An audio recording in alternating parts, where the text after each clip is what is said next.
Huwag na kayong problema. Nakiisip na ako ng paraan para wasakin si Rambo. Nag-uusapan niyo po ba ako?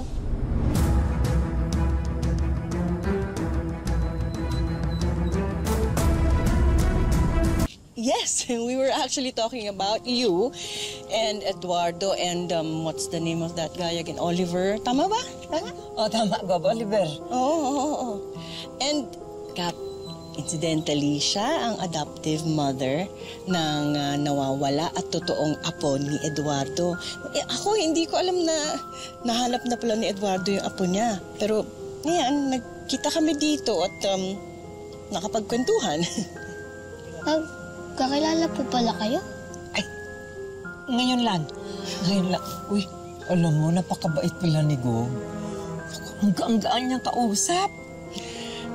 Sana gumaling na yung emotional wounds ni Eduardo kasi masyado siya naging broken nung namatay yung buong pamilya niya eh. And I'm just glad na si Oliver ay dumating na sa buhay ni Eduardo. Di ba? Oo nga, Gob. Nakakatuwa sila. Pati ako natutuwa ako. Alam mo, pag tinitignan mo sila, lagi silang magkasama at parang sinusulit nila yung bawat oras. That's great. Alam mo, sa lahat ng masasakit na naranasan ni Eduardo, he deserves to be happy. Huh?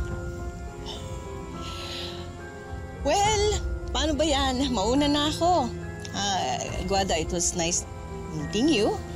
And, Cap, congratulations ulit. I'm so proud of you. Sige, mauna na ako. Sige, Gob.